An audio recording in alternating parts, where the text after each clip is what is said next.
Hey everybody, my name is Benjamin Rivers, and I'm a game developer and comic artist here in Toronto, Ontario, Canada. And I'm here to talk about my new print comic, Worse Than Death.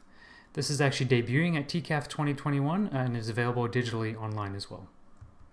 Now, Worse Than Death is a black and white horror comic. It's high drama, it's romance, and it is obviously inspired by horror manga and other comics.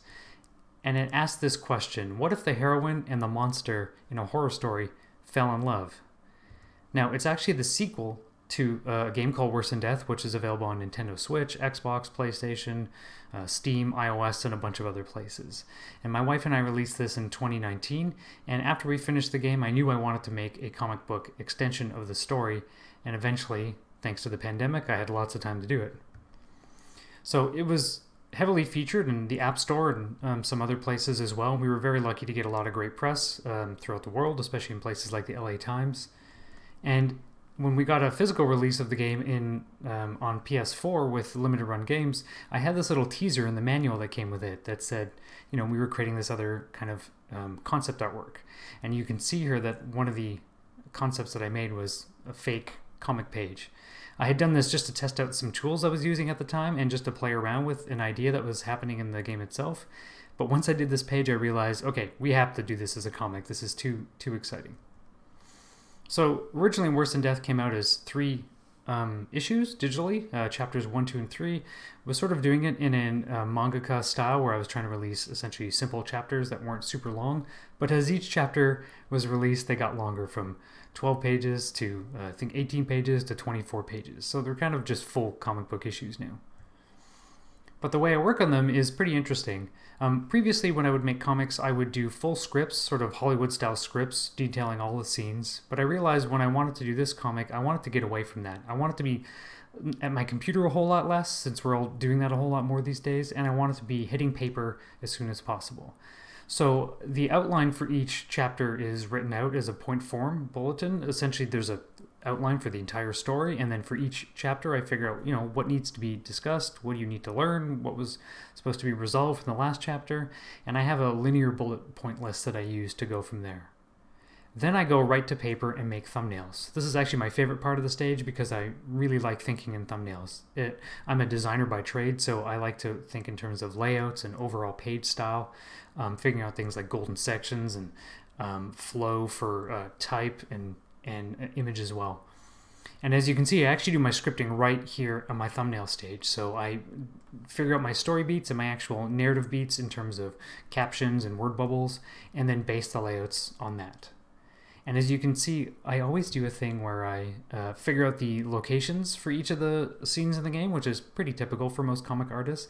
But my favorite part is figuring out the living spaces for each of the main characters. So Mia, who is the quote-unquote monster in this story, lives in this really cool loft in Chinatown. It's meant to be in this building that's a real building. And I have no idea what's on the top floor. It just looks like this building that hasn't been occupied for a long time. But, there's got to be someone up there, and I imagine maybe that's where she'd be, because no one would think to look for her there. So designing her loft with this sort of furniture that's been found throughout the street, and probably some old paintings and things to look really cool, is always super fun. So once I do the thumbnails, I go directly to penciling, and I love penciling on paper. It's just how I think. I can't really think in a digital space. I prefer to just sort of work in the physical realm for these stages.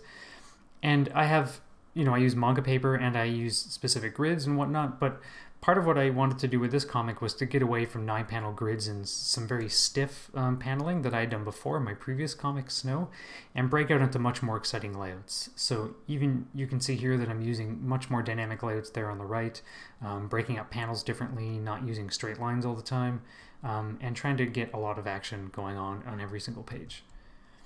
Since this book is set in Toronto, I do feature locations. That left-hand page at the top is actually this Canada malting plant. That's a real place. And in this scene is actually, that's ending on this page, is at the Toronto Harbourfront Community Centre, I think it's called. And I just love drawing real Toronto locations because there are so many places that are legit spooky, and some of them are occupied, some of them aren't, and they make great backdrops for a horror story. But here you can see that I like doing very basic breakdowns when I do my pages, and because I'm the one who's penciling and inking everything, I don't have to spell everything out for myself.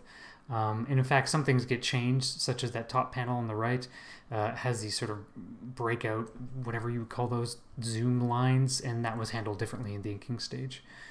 But getting to sort of spot blacks, sometimes I don't even need to fill those because, I know what I'm doing, so it's okay. One thing, though, is that this book is actually inked digitally. But while I was playing around with the book, I would be practicing with some physical inks. I like to ink digitally because I don't think I'm a very good inker, and I think the flexibility I get by doing so gives me a lot of options that I wouldn't otherwise get, and it's helped me make a better book. However, sometimes I just want to ink something and not think about it. It's more like art therapy than anything else. So for some pages, I actually would keep the pencils and then use the G pen, which is a mangaka, sort of staple, and just practice with that. So here I was using a brush pen and a G pen to just play around with the page. This isn't what the final page looks like, but it was really fun just to sort of, put pen to paper and not have to think about it too much. So all of the pencils actually get scanned because I'm such a production nerd and a designer by heart. I have these scripts that are written on the scanning software, so I essentially just put all the pages on a scanner. It auto rips them at a certain size, resolution, rotation, setting, and puts them in a folder and names them automatically. And then from there, they get imported into Procreate on my iPad. And I have a brush set here, you can see here, called Faves, in which I have a preset list of brushes, so I don't have to think about anything. I can just open up a file, get to work, and everything is a nice automated process. And from there, I just go ahead and ink. And you can see the digital inks here versus the pencils that I have here. And I use a technical pen as my main inking tool because I like that it's a little chubby and not so line variant. I like that it is a little standardized. But I have things like a monoline for panel borders, a brush pen for things like the details in Mia's hair, and for things like speed lines. And I use some of these other things like the fresco, rusted decay, and splatter. These are to create essentially toning effects. Now each page also has a tone layer, and you can sort of see it here, like the gray around the hands, whatnot. It's actually just like a flat layer that's meant to imitate screen tone, like classic printed screen tone. And then all I do is essentially reveal a mask at different values to create whether a darker screen tone or a lighter screen tone. So I try to work in a traditional style, even though I'm using digital tools, because I just find it lets me work quickly and not think too much about the process. But because I'm a designer by trade, I like to use tools like InDesign to create layouts. I love the flexibility of using digital typography. I'm a big proponent of type. I like to think that my type skills are legit, and I have lots of opinions on typography in comic books. So what I do with my layouts here is essentially import the files, depending on whether it's the print version of the book or the digital version, and create my own bubbles, my own type styles, and then lay everything out that way. The good thing about this is that it gives me flexibility in case I need to make different versions of the book, again for, say, an EPUB format or for print.